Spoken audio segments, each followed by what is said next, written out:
I would first like to mention some agricultural contexts that predate the statewide context, which wasn't completed until 2013, and should be consulted if there is a project in Berks County, Lancaster County, or Chester County. And you can see those contexts here on the screen.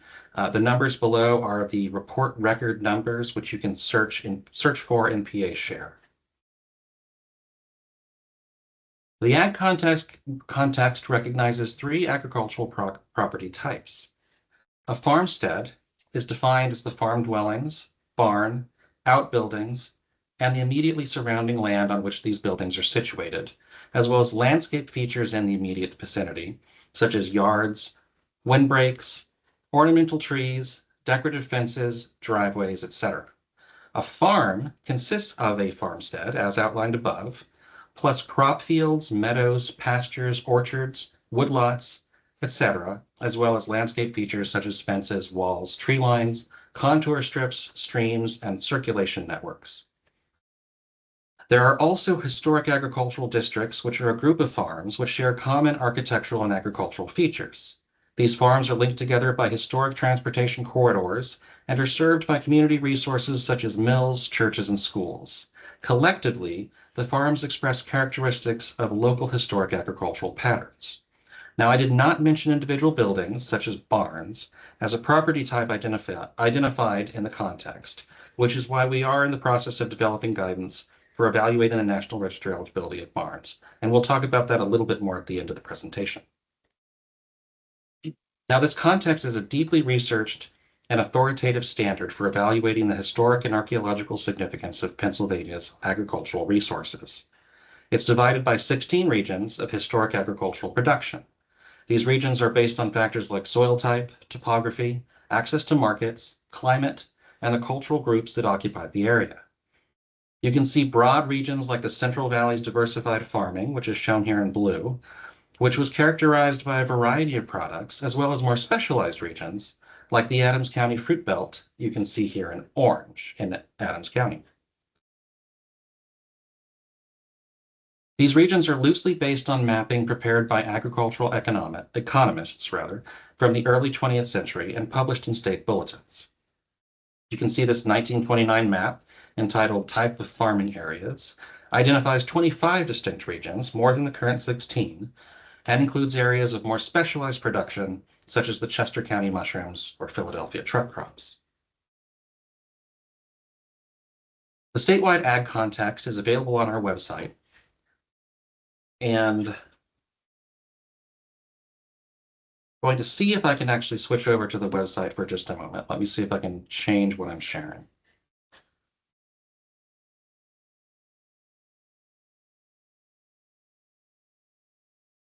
Okay, you should see the website now. Let me know if you can't. See it, yes. This is a useful reference because we actually have changed our website recently. It might be a little bit more, it might be a little bit confusing for those who are used to the previous layout. I'm just going to switch back briefly because I realized I don't have access to my notes like this.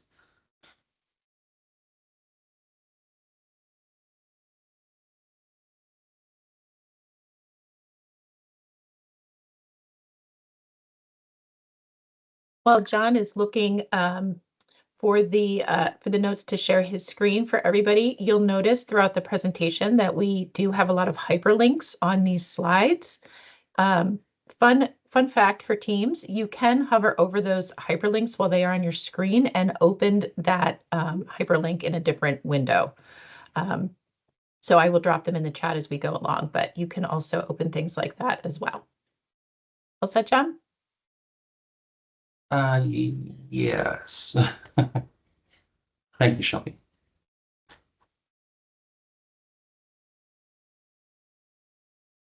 So, as you can see, we have. I think that is not correct. Yeah. There we go.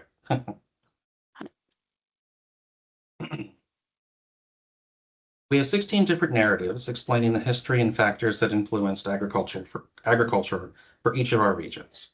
Each narrative also includes discussions of the relevant property types and registration requirements, specifically tailored to Criterion A for agriculture. There is also a narrative for the 1960 to 1980 period, which is a more recent update. John, if you click on that context and worksheets tab, I think it'll break out into what we're looking. There you go.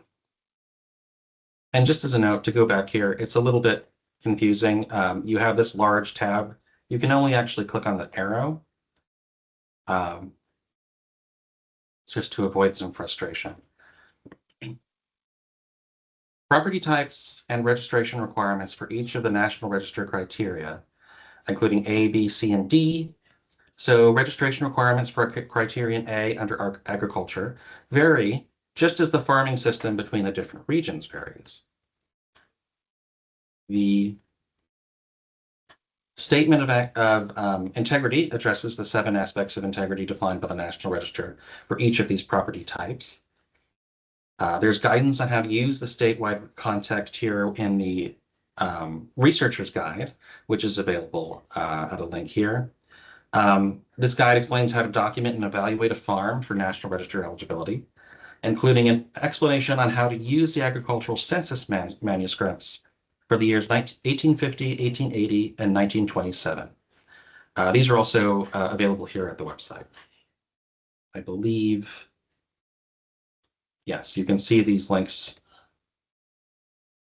to the census information here. There are also links to additional tools that have been developed since 2013, which we will discuss in more detail. The Field Guide for Agricultural Resources that addresses houses, barns, details, features, and typical alterations, outbuilding types, landscape elements, and archaeological features. As mentioned, again, there are links to the agricultural census data, which does include manuscripts and county averages. And I'll just note on the next slide, the Ag Census data links on these web pages do not work. So the next slide is going to show you the link to the Ag Census data from our old website. We're still in the process of transporting that over.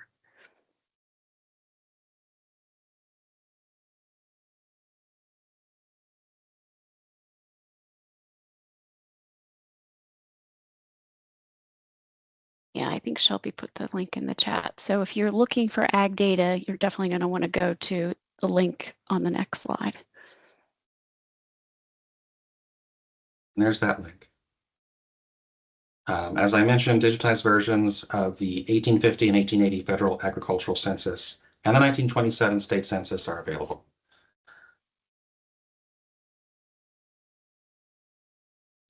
So one thing we really want to emphasize here today is when looking at farms, we start by assessing integrity before we start thinking about significance.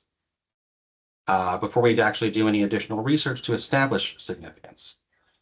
For a farmstead or a farm to retain sufficient integrity to be eligible, it needs to include a historic house, farm, or barn rather, and outbuildings that reflect agricultural production for the relevant region and periods that are identified in the context. Now, historic in this case, at least initially, would just mean older than 50 years. As we start looking at which region and context is appropriate, we can determine what, more specifically, time period would be relevant for that building. It's helpful to consult the worksheets to determine which buildings and landscape features should remain to assess integrity. If buildings have been lost, or there has been substantial amounts of modern construction introduced within the farm complex or plan, or a loss of field patterns, there may be sufficient loss of integrity to require further evaluation in the area, to require no further evaluation in the area of agriculture. Assuming, of course, that the buildings in the farm do not present architectural significance.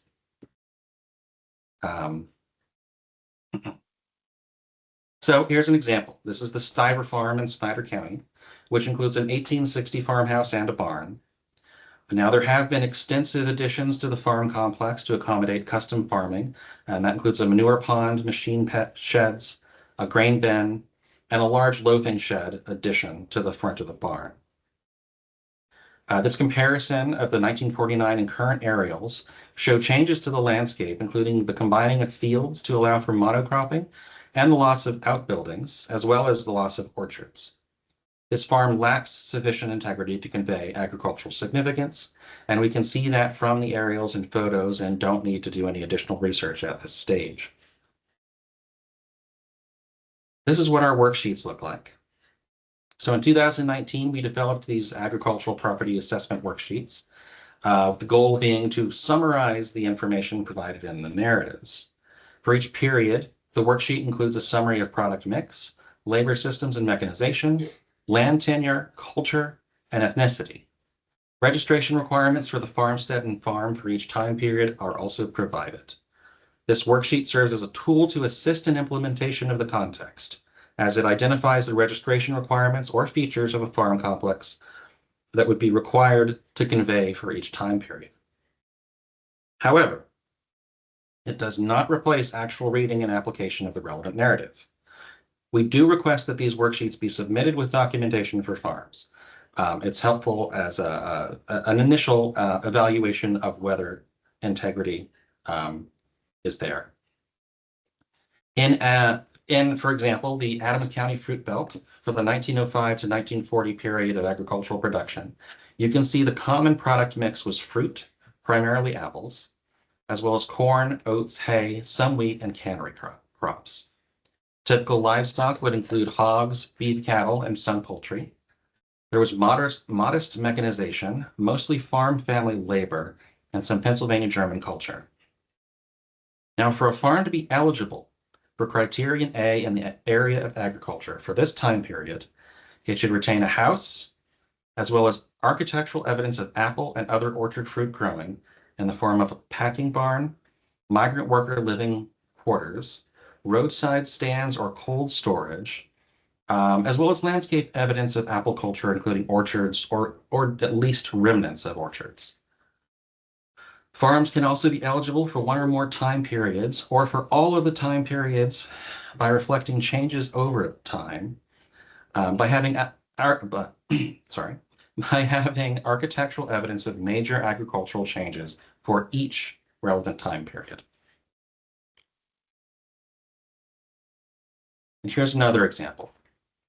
The Tressler-Meyer farm in Center County retains an 1860 house and a barn, but the barn does have a number of additions and numerous outbuildings. Despite the fact that the house, summer kitchen / smokehouse, and barn have all been clad in modern materials, the buildings do retain their original forms and fenestration patterns, and the location in the farmstead can still convey their historic agricultural use. In addition, the farmland retains historic field patterns. Now, there is some modern construction on the west side of the complex, but it is not of a size or scale that detracts from the ability of the complex to convey the overall farm plan. Now, if this property were reviewed for a state or federal project, we would require more information at this stage in the form of the National Register Eligibility Evaluation level documentation. In Pennsylvania, the assessment of National Register eligibility for agricultural resources begins with a physical inspection prior to extensive documentary research.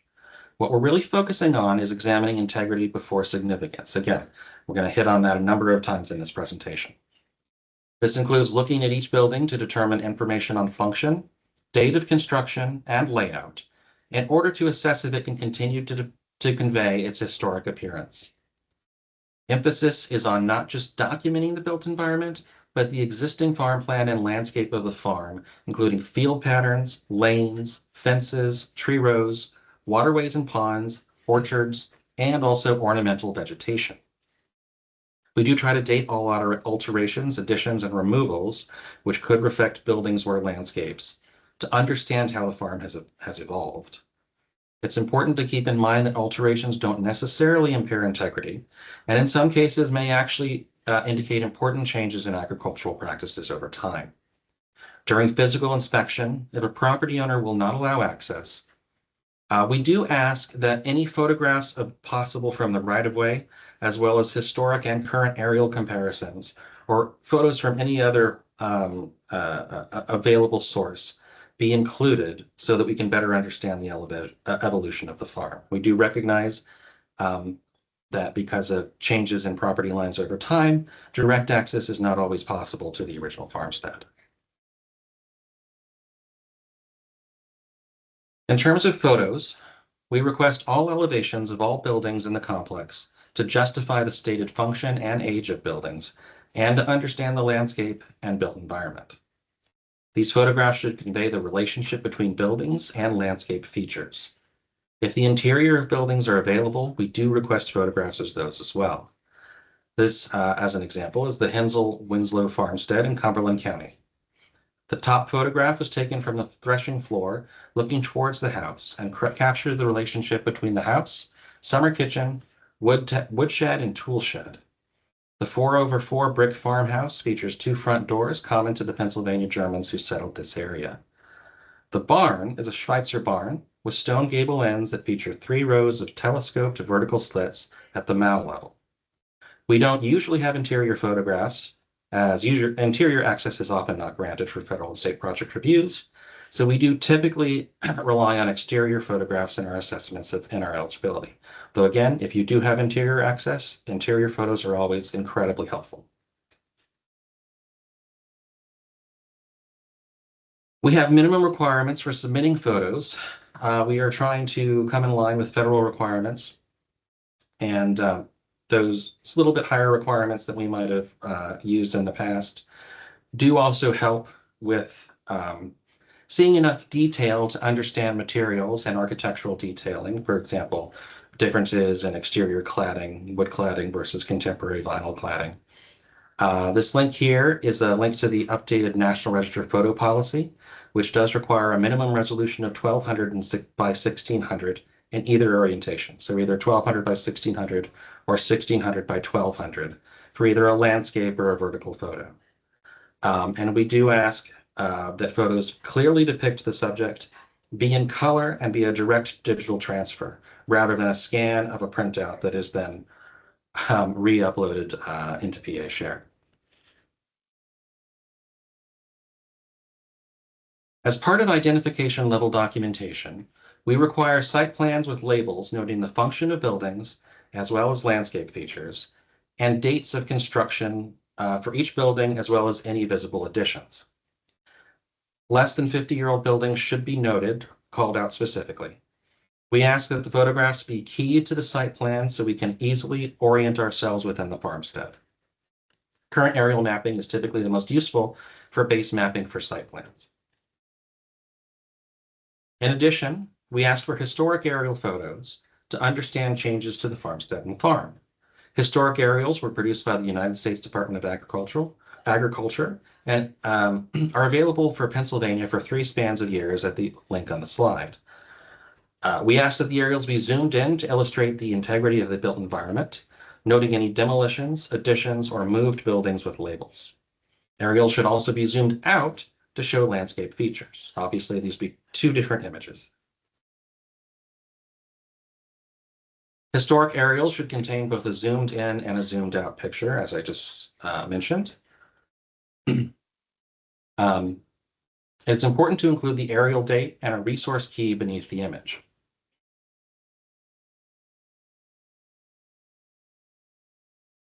Now, more detailed research will begin with a deed trace, which establishes a chain of title of ownership. And we do prefer this to be presented in an easily digestible table format as shown here.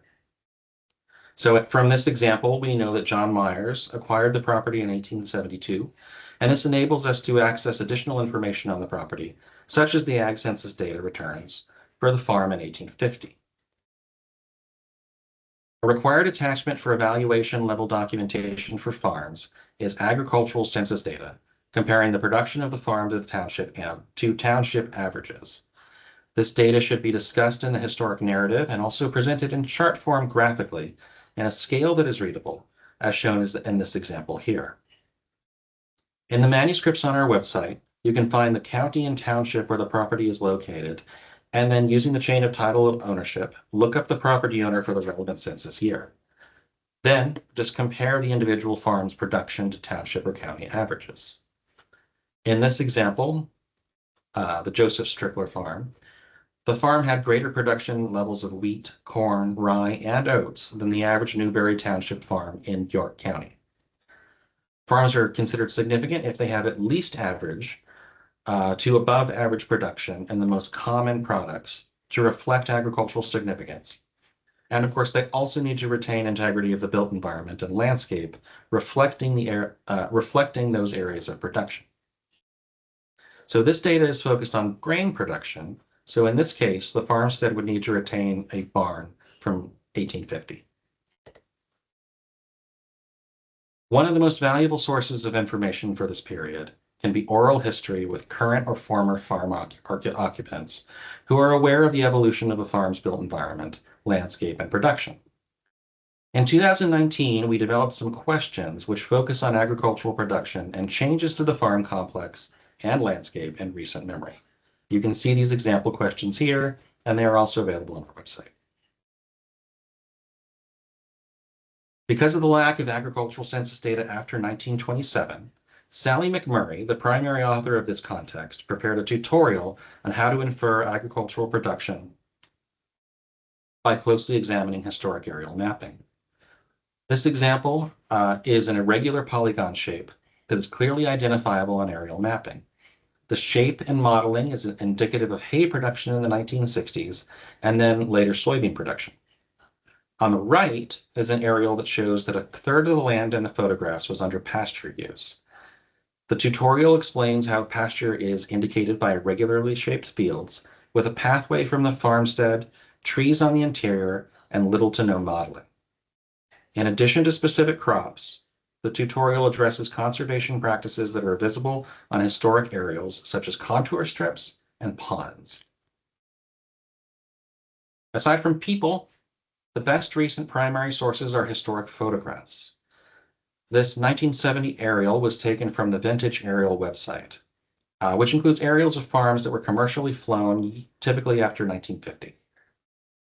This side-by-side comparison shows the removal of a bake oven from the summer kitchen, removal of 2 poultry houses behind the barn and a pig house, as well as a silo and milk house in the vicinity of the barn. Now, the National Register boundary for a farm should include all historically associated farmland that retains integrity and not just the current tax parcel where the farmstead is located. The National Register boundary for the Rudy farm, shown here, includes 3 separate tax parcels. In some cases, the boundary may just include the farmstead if the building complex is separated from the farmland. The example on the right is the Myers-Wenger farmstead, which is separated from its historically associated farmland by Route 22. Boundary was drawn to include only the parcel to the north on which the building complex is located because of this physical separation from the historically associated farmland on the south side of the road. When identifying a period of significance, you should begin with the earliest building in the farmstead, which is not necessarily the same as the beginning of the time period identified in the context. For example, for this farm, which is significant for the 1830 to 1900 and 1900 to 1940 periods of the Great Valley region, the period of significance does not begin until 1850. 1850 is the date of the earliest building, the farmhouse. And then it ends in 1940, which is the end of the period identified in the context. The period of significance can also end 50 years prior to review, depending on the time period and whether the farm is significant for changes over time. When submitting farms to PA Share, we ask that you include the following as a single PDF instead of multiple attachments.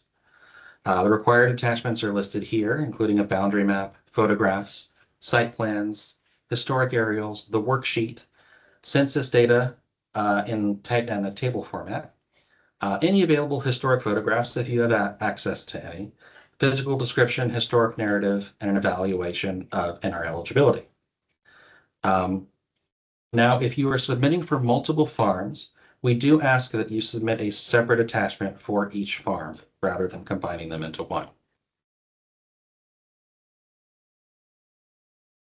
And now, if we have any questions, we have some time for it. Thank you, John. I'm going to read the few that we have. Trish had asked, do you require photographs of all elevations of modern buildings?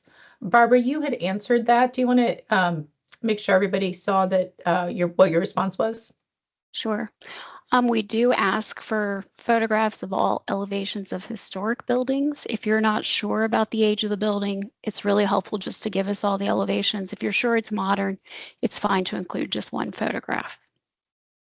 Great. Next question from Rachel. Will you discuss more about change over time significance of farm as opposed to farm with buildings from different eras?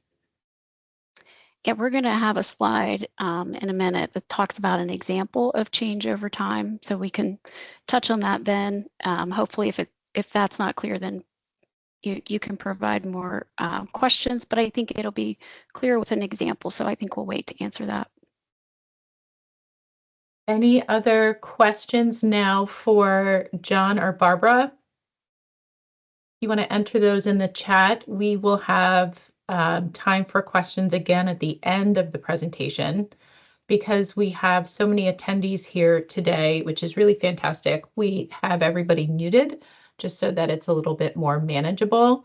But please continue to enter your questions into the chat as they come to you. And we don't have any more coming in, so I don't know if you all just want to continue, Barbara and John. All right, I think at this point we're going to turn over to some examples of how to apply the ag context to specific farms. And we're also going to talk about some more recent updates that have been made and then plan future updates. So as far as examples go, this is a National Register listed farm, the Robb Farm in Huntington County. And by examining the built environment, we can see that it's a farm that reflects the product mix identified in the ag context. It includes a house, barn, and 9 outbuildings dating to the 19th and early 20th centuries, as well as field patterns and tree lines. So here's a photo of the poultry house and the milk house addition to the barn. It was possible to actually document the interior of this barn, and you can see it retains the original feeding bins, milk stanchions, and manure trough, as well as whitewashed walls, which is all evidence of the early 20th century conversion of the farm to dairying. So for the Robb Farm in 1850, it had comparable to greater levels of production in nearly every category. The farm also had high levels of production in 1880 and 1927. So a comparison of the 1939 and 2009 aerials shows there's been little changes in the field patterns of the farm. You can see that the croplands, the pasture, the woodlots, the tree lines all appear in the same location. This farm was actually listed in the National Register under Criterion A for agriculture as a farm in the Central Valley diversified farming region that reflects changes over time. And that's because it includes all major shifts in agricultural production. So to go back to your question, Rachel, you can have a farm with a bunch of buildings from different eras, and it may not be eligible for changes over time. What is important is that that farmstead complex contains buildings that include all major shifts in agricultural production as identified on the worksheets. The period of significance for this farm begins in 1833, which was the date of the barn, and it extends to 1959, which is 50 years from the time it was listed. This is an example of a farm with some modern infill that was still considered eligible. It's the John Reynolds Campbell Homestead in Franklin County. Historic buildings include the 1800 house, 1779 still house, the barn, and an early 20th century drive-through corn crib that's not shown here. The farm had high census returns, and it retains the built environment necessary to convey significance. There was some concern about the effect of the modern additions to the barn to accommodate dairying that you can see in the photographs. Essentially, it's those buildings that are labeled F through N on the aerial. And it was ultimately decided that the modern construction was confined to one side of the farm complex, and that the farm plan was still discernible, so the farm retained sufficient integrity to convey significance. It is eligible for both the diversified grain and livestock farming 1830 to 1900 and diversified crops, livestock, and poultry 1900 to 1940 periods of the Great Valley region. The period of significance starts in 1830, which was the beginning of the first period, and ends in 1940, the end of the second period. Here's another example of changes over time. This farm possesses a strong representation of the typical buildings that show important agricultural shifts from small-scale farming to specialization. This is also in the Great Valley region. The complex includes an 1812 dwelling and smokehouse, a 1900 barn with a 1950 milk house, and this 1900 corn crib machine shed, as well as a secondary tenant house that's not shown from the early 20th century. So the census data for 1850 and 1927 was not available for this farm. And in most cases, it exceeded or met the township averages for production in the 1880 census. So in cases where the agricultural census data is not available, we look at the built environment to determine if it actually shows trends in production. So this farm shows diversified farming in the 19th century period, the barn and this smokehouse, diversified crops and focus on dairy production with tenancy in the early 20th century, and then continued dairy specialization in the mid 20th century with the addition to the barn and of the milk house. The period of significance extends from 1812, which is the date of the house and smokehouse, to 1960, the end of the agricultural period.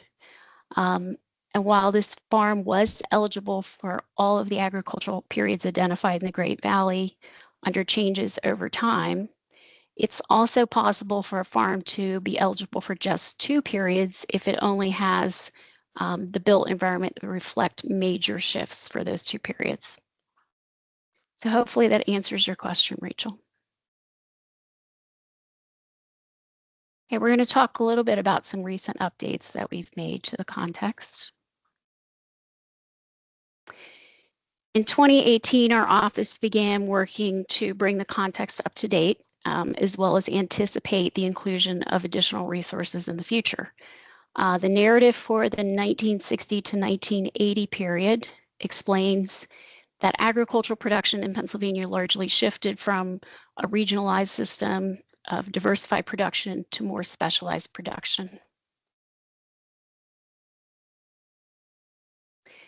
This resulted in the shift in the approach to the evaluation of farms and farmsteads from local or regional significance for earlier periods to statewide significance for the 60 to 80 period. The dominant agricultural specialties that arose in the period are shown here on the worksheet and include dairy, livestock, poultry, cash grain, hay, and orcharding. And also because of the growth of the plain sects in this period, I think the Amish community, particularly, I think 70% of the Amish community is actually established after 1960 in Pennsylvania. But because of the growth of the plain sects and because of their ties to agricultural lifestyles, an additional farm and farmstead property type was identified called the plain sect farm. So you can see the registration requirements for each of the special areas of production show a high retention of integrity. So a large number of outbuildings needs to remain for a farm to reflect significance. For example, for fluid milk, it needs to retain a house, barn, milk parlor, milk house, and 3 supporting outbuildings. The relationship between those buildings and related landscape features. We don't actually have census data to confirm individual farm production for this period, but it stands to reason that farms with buildings larger in number and size tend to reflect higher levels of production. So we ask that researchers rely on oral history or other primary resources to understand the farm level production. You can also use historic aerials. And If those aren't available or if we have questions, it's not common, but we may ask the submitter to identify comparable properties and compare the built environment of the farm to other farms of similar specialized production.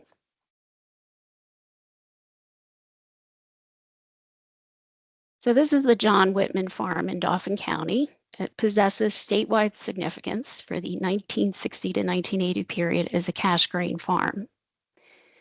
The construction and use of several grain bins that you can see in the photo here, a corn crib and equipment sheds during this period shows a high level of specialization.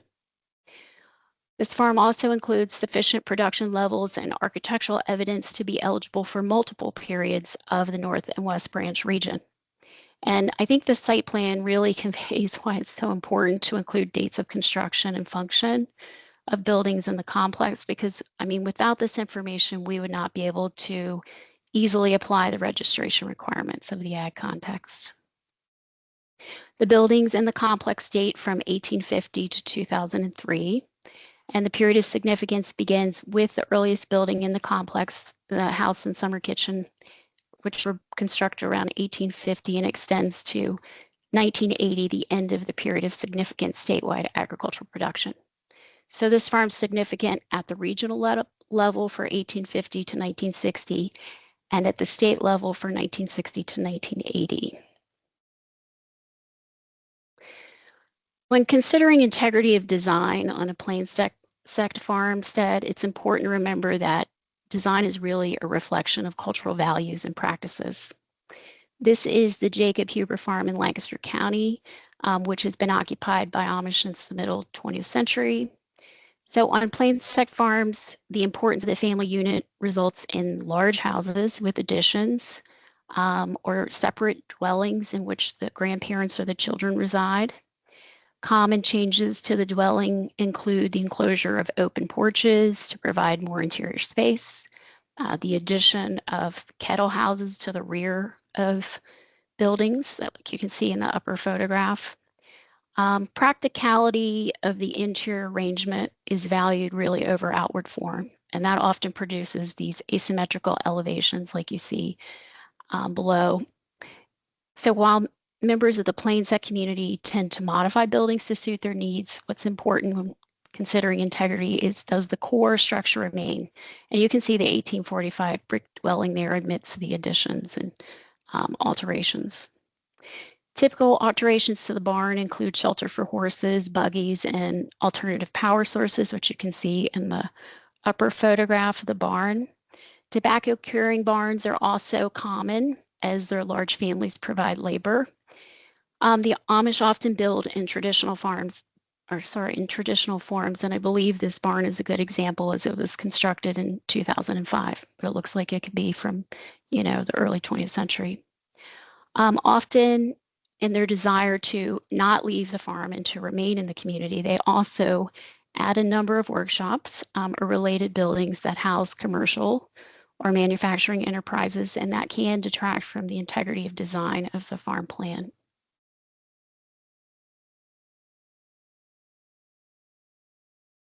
So while the initial context recognized historic ag districts, as John mentioned, it did not include a lot of detail on how to actually document and evaluate ag districts. So supplemental guidance was published in 2023, and it's available at this link. This guidance, like the context itself, was the result of a joint effort of SHPO and PennDOT staff.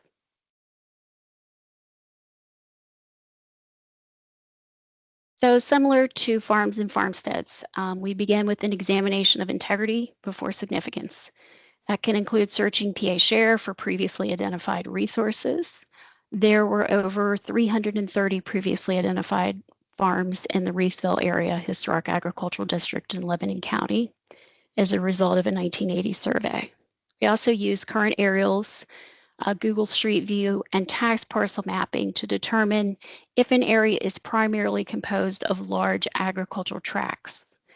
And, we're really looking to make sure there's not a lot of residential or commercial redevelopment. And then a comparison of historic and current aerials is also helpful to determine if the trends identified in the ag context persist. So this is the former Likens Valley Rural Historic District in Dauphin County, and this is a 2023 aerial and a 1953 aerial comparison. And you can really see the impact of modern farming practices on the landscape. The 120-foot wide strips that span the former farm fields accommodate a grain and potato crop rotation. This is associated with Sherman Mazer, which is actually the East Coast's largest potato grower, and they hold contracts with area farmers and they farm thousands of acres.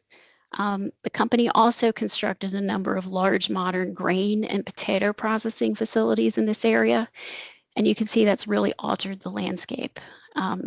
Potato growing did not gain a real foothold here until the late 20th century. So this is a kind of even more specialized agriculture and agribusiness that we see in the late 20th century, for which we'll need a future update to the context. So if the tax parcels, the aerial mapping, and Google Street View show a landscape that appears to retain integrity, then we proceed with examining historic mapping. The Penn State Early Maps and Atlas's website is a very useful resource. This 1877 map shows a blacksmith shop, 2 churches, a school, and a cemetery in the village of Blaine. You also see mills along Sherman's Creek. And these were all important supporting services that served area farms and would contribute to the significance of an agricultural district. The 19th century atlases are also useful for showing the pattern of farmsteads. On the right, we have a county type 10 highway map from the 20th century. These are also available online. Another useful primary resource that shows the roadway system and area services, as well as points of interest like grist mills and schools and churches and cemeteries. So site visits can show the historic supporting services that were identified on historic mapping. This is the former Turbo Grange Hall number 249. That was actually identified when we were out doing a site visit to the Turboville and Limestoneville Historic Agricultural District in Northampton County. Site visits also allow you to determine the function and age of buildings in the farm complex that make up the district. It might look like an agricultural district when you look at the aerials and Google Street View, but you really need to make a site visit to confirm. And what you're looking for in the site visit is if most farms retain a house, barn, and outbuilding, which is what we've said a farm needs to retain in order to contribute to a historic agricultural district, unless it has some exceptionally notable building in the complex. This is the Sherman's Creek Valley in Perry County, and when we made a visit there, while the area is still under agricultural use, over 40% of the farms in the study area lacked a historic outbuilding, house, and/or barn. And many of the complexes had sizable modern buildings to accommodate poultry, dairying, and in some cases on-farm businesses, which overwhelmed or obscured the farm complexes or changed the agricultural landscape. I believe there was also a lot of combining of farm fields that was reflective of monocropping in the Sherman's Creek Valley. The documentation for ag districts includes this worksheet, which is found on page 13 of the guidance, and it is very much focused on the types of changes that are commonly made to historic agricultural landscapes, things like changes in land use, changes in field patterns and vegetation, changes in the circulation network, changes in the relationship between farms, changes within each farmstead, as well as the loss of supporting services and landscape features, which were cut off, but are also included in the checklist. So again, for a historic agricultural district to be eligible, the majority of farms need to retain an identifiable house, barn, and at least one outbuilding, and it needs to retain the field patterns to reflect agricultural practices there, and most of these ag districts actually convey changes over time. So if multiple boxes are checked for multiple features on the worksheet, it is unlikely that an area has the potential to be a historic agricultural district. You would document that on the checklist and send it in to us with the rest of the information on the resource. So future updates. The barns are addressed briefly in the statewide ag context. They recognize, I think, that the barn could be eligible under C for architecture is exceptional, design features, workmanship, or ornamentation, but it really doesn't go into if barns can be eligible as examples of types. So we are beginning to develop more information on how to evaluate the National Register eligibility of barns. The Ag Field Guide can be very useful, but it is missing information. It needs to be updated. And to assist in the development of guidance for evaluating architectural significance of barns, we've begun attending barn tours, collecting information from barn surveys, and reaching out to barn experts across the state. So the historic Gettysburg, Adams County has been a very useful partner. We've attended their annual barn tour. They have also conducted a survey of over 460 barns in the county. And this is a copy of their barn survey form. So we've been working with them to get their barn survey information added to PA Share. So we have a greater population which we can use to compare when we do future evaluations of barn eligibility. Our statewide nonprofit organization, the Historic Barn and Farm Foundation of Pennsylvania, also has a survey database of barns that we're working to integrate into PA Share. And we would ask if you're aware of other barn surveys that have not yet been added to PA Share, please let us know. We'd be happy to get them into the system. The HBFF also hosts a tour of barns, either in a county or region of Pennsylvania each year. And we've been integrating those programs into our system. I would note this year the tour is in Somerset County. And the HBFF is also a host of the Barn Grant Program, and I think this ties into environmental review, so I just wanted to touch on it briefly. The Barn Grant Program is managed by HBFF. It's a fund that disperses mitigation monies to fund barn preservation efforts across the state. And it was created for projects that have an adverse effect on agricultural properties. It's used really when there are no other mitigation options. And our office will direct the applicant or the agency to contact the HBFF to negotiate the amount of the contribution to the fund. And you can find out more about the fund at that link. I believe applications open in March. So this is a summary of the feedback we got from the barn experts to date. They believe that barns could be eligible for age, type, construction techniques, features, and decorative details. Barns that retained higher levels of integrity of design and workmanship were more likely to be eligible for architectural significance. So covering a barn in metal siding does not affect integrity, as historic materials could remain underneath. What they said is most important is the ability to read the original configuration of the barn.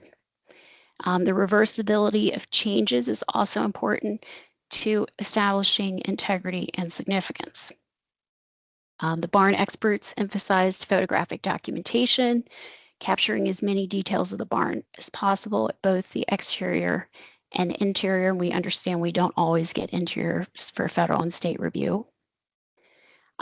They also indicated interior access is only critical if you're arguing a barn is eligible for construction techniques or notable interior features like maybe a horsepower room. They recommended we adopt a survey form that is designed for barns to guide and ensure consistency in collection of data. And we are working towards developing that, as well as some guidance for photographic documentation. And while some barn types are well documented and the character defining features are known, like the Pennsylvania barn, for others, we need developed contexts or typologies. So as mitigation, we've been asking for typologies for specific barns. Most recently, we had one developed for English Lake barns, which are common to Bucks County. And the context is a useful tool. It includes over 30 examples It can then be used for future National Register eligibility evaluations. It goes into the common features of the property type. So we are trying to replicate this model as mitigation for other, this model for other barn types as mitigation for other projects. And finally, another future update would be to develop guidance for evaluating gentleman farms or country estates. These are often horse farms.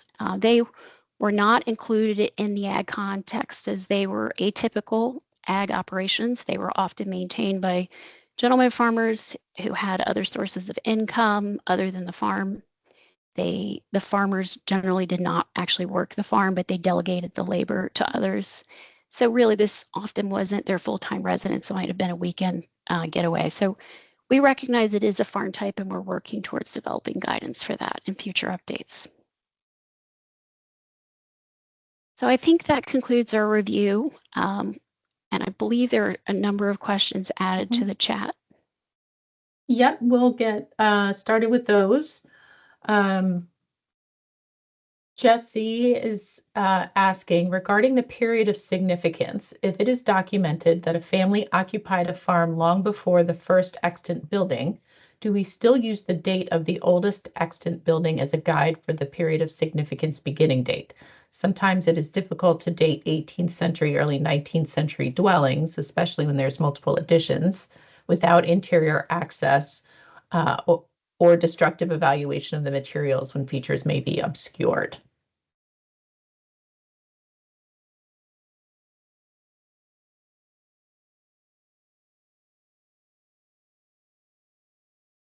Yeah, I would say we go with the built environment and what date is reflected by the built environment. So if, it appears to be an early 20th or early 19th century house, and there might be something from the 18th century in there, we would go with the early 19th century unless you have documentation of, the 18th century portion.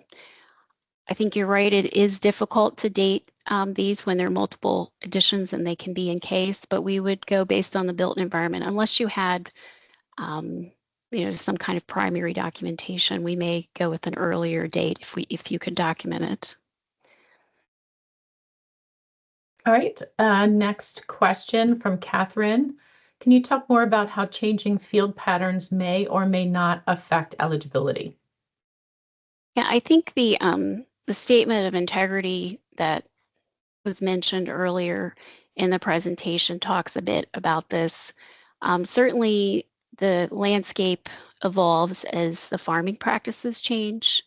And really, in the 20th century, we see the shift to contour farming. And when we go out and do, particularly for the ag districts where fields are the patterns and the landscape is weighted equally to the built environment, we're looking to see if you can still at least see the arrangement of fields. In some cases, some of them might have been combined, to allow for larger equipment to access the property. But we're typically looking to see at least if some of that field pattern remains. Occasionally the tree lines will remain. Most of the time they do not.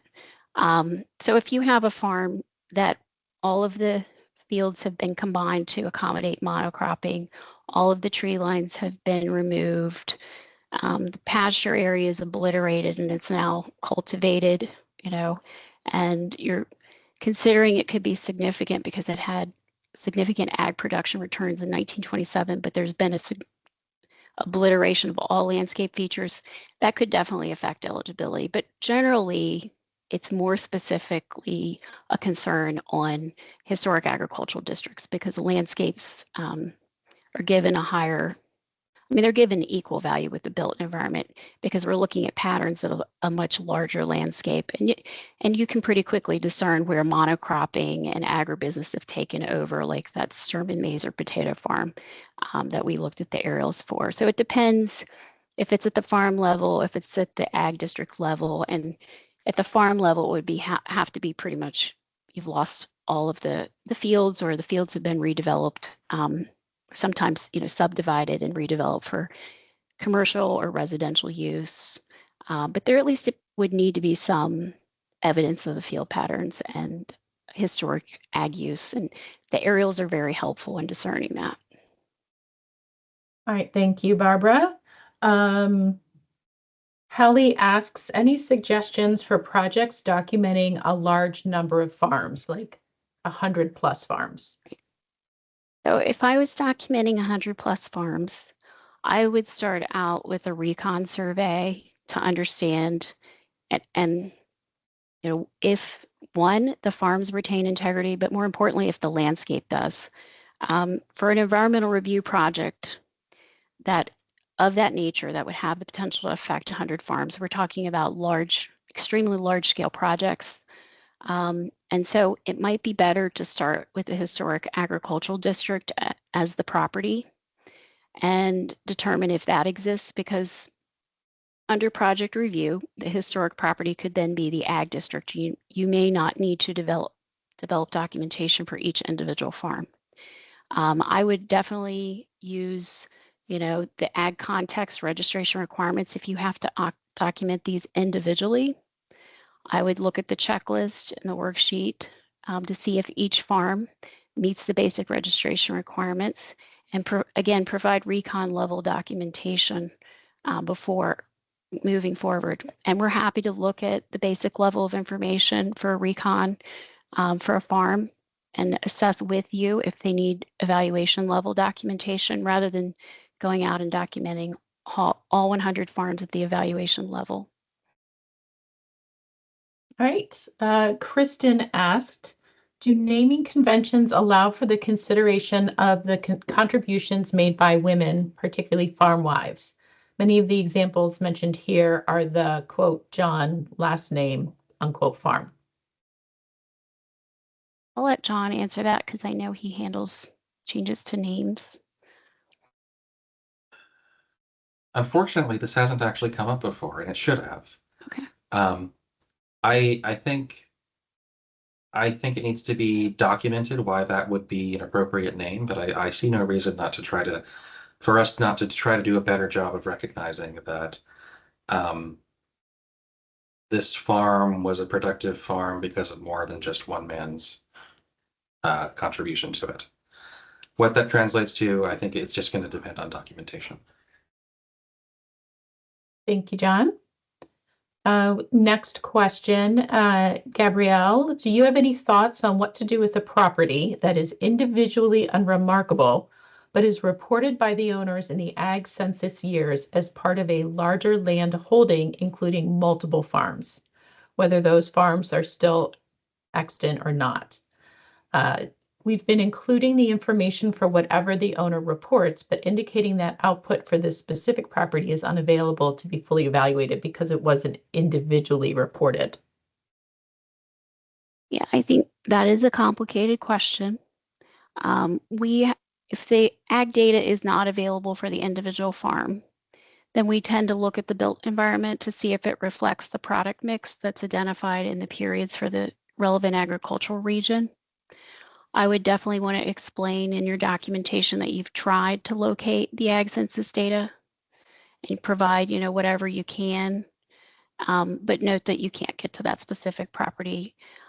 If it was part of a larger complex that included a number of farms, you may want to note that there, as part of a reasonable and good faith effort, probably going to look at the individual farm. We may have questions about the production levels of the related farms if they were all historically related. But I would, again, if you don't have the ag data for that specific farm, focus on the built environment and if it's reflective of the trends.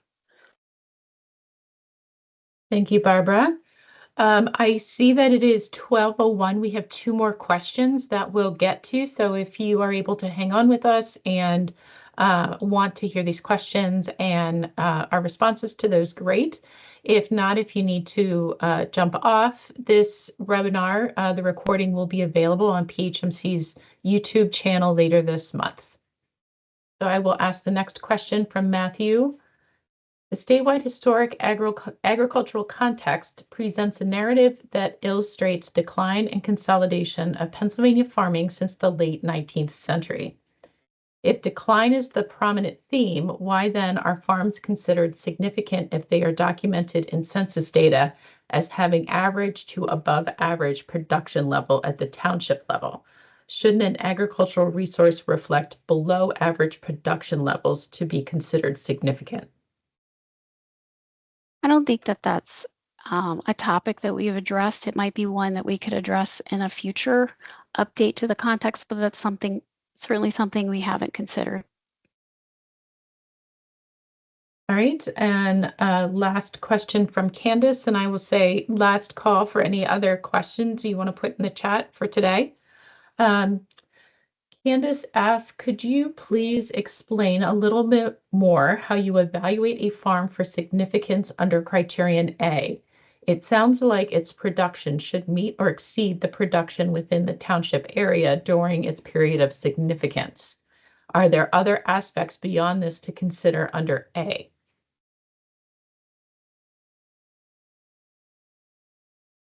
I don't know, John, if you want to go back to the worksheets. I think they do a good job of summarizing this, how you evaluate significance for A, because we have, prior to 1960, we have regionalized agricultural production and narratives that describe, what were the common product mixes, the cultural groups, the workforce, and what kinds of buildings and landscapes you would anticipate.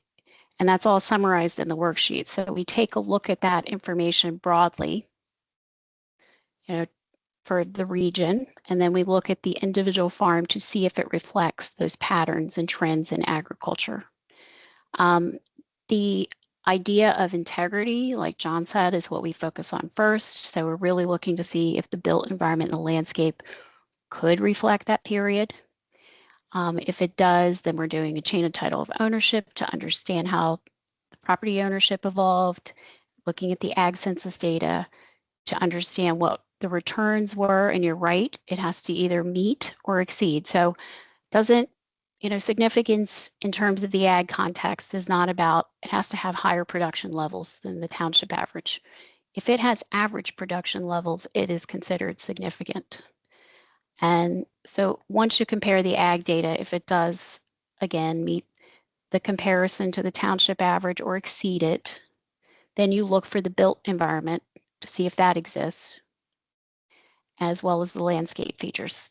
So it is very much tied, the ag context is very much tied to the census data, unless you don't have it, in which case we work with you and ask you to provide information on comparable property types from that era. Or it may be that you can look at a farmstead and see, based on what was being farmed in the early 20th century, and there was a specialization on, let's say, poultry and dairying, you can look at that complex and see that it has a house, barn, and the relevant outbuildings like a poultry house, or maybe, corn crib, to reflect the trends for that time period. And without the ag census data, we look at the built environment to assess significance. So I know it's a multi-step process. I don't know if that answers your questions, Candace, but if you still have others, I'd be happy to, follow up with you afterwards. Well, the other thing I would say is just this presentation was really focused on criterion A, and the context is really focused on criterion A. We didn't go into too much detail on the other criteria. We didn't really talk too much about architectural significance, except maybe for future updates for the specific barn types and things like that. But I would just say this whole presentation was focused on how we evaluate criterion A specifically. Or agriculture. Yeah, I mean, there For agriculture. are other potential areas of significance under A. We recognize that. The plain sect farms could have potential significance for ethnic history or religion. We have recognized them as a property type because they are so common, but the ag context specifically is very clear. It's focused on agriculture, and there certainly could be many other areas of significance that you could explore for a farm.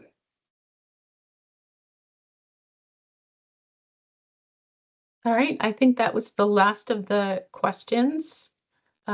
for Barbara and John, I will say thank you everyone for joining us today. If you have any questions, you can follow up with SHPO staff after this webinar and look for recording on our agency's YouTube channel later this month.